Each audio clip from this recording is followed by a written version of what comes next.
আসসালামু আলাইকুম। আজকের ভিডিওতে আমরা শিখব মাইক্রোসফট অফিস ওয়ার্ডে কিভাবে আমি পেজের সাইড দিয়ে বর্ডার দিতে পারি।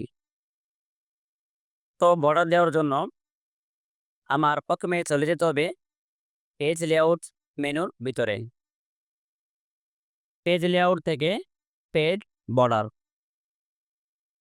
এখানে দেখতে পাচ্ছেন স্টাইল।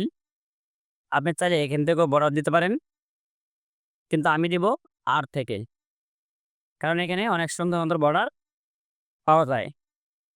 আপনি এখান থেকে চয়েস করে একটি বর্ডার দিয়ে দিবেন। আমি এখান থেকে একটি বর্ডার দিয়ে দিই। আমি এটি বর্ডার দিয়ে দিলাম। তারপর ওকেতে প্রেস করলাম।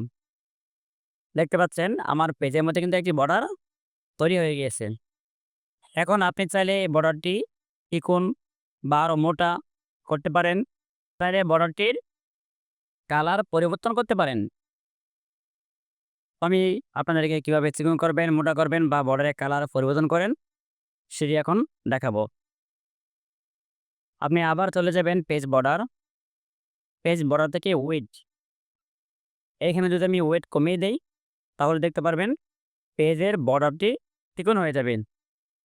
আমি এখানে করে দিলাম 10। ওকে। দেখতে পাচ্ছেন যে আমার বর্ডারটি কিন্তু অনেক চিকন হয়ে গিয়েছে। এখন আমি তার এই বর্ডারটিকে কালার পরিবর্তন করতে পারি। সেজন্য আমি আবার চলে গেলাম পেজ বর্ডার। পেজ বর্ডার থেকে দেখেন কালার। কালার এখানে অটোমেটিক দেওয়া আছে। আপনি এই আইকনে ক্লিক করে সোনেট কালার দিয়ে দিবেন। আমি লাল কালার দিয়ে দিলাম। ওকে। এখন দেখতে পাচ্ছেন আমার বর্ডারটি কিন্তু কি লাল কালার হয়ে গিয়েছে।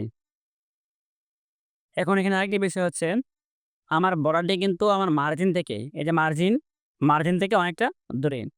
আপনি চাইলে এই বর্ডারটিকে মার্জিনের কাছে নিয়ে আসতে পারেন।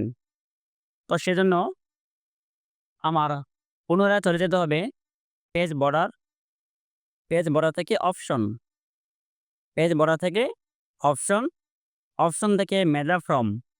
মেটা ফ্রম দেখেন এখানে দেওয়া আছে ইড অফ পেজ, মানে পেজের শেষে। আপনি আইকনে ক্লিক করে আপনি দিয়ে দিবেন টেক্সট। ওকে। ওকে। দেখতে পাচ্ছেন এখন বর্ডারটি কিন্তু একবারে মার্জিনের সাথে লেগে আছে। এখন যদি আপনি মনে করেন যে না আমার বর্ডারটি প্রয়োজন নাই, তাহলে আপনি আবার চলে যাবেন পেজ বর্ডার। পেজ বর্ডার থেকে নান। ওকে। আশা করি সবাই বুঝতে পারছেন যে আপনি কিভাবে পেজের মধ্যে বর্ডার ক্রিয়েট করবেন, বর্ডার চিকন করবেন, মোটা করবেন এবং বর্ডারটিকে কিভাবে ডিলিট করে দিবেন। ধন্যবাদ সবাইকে।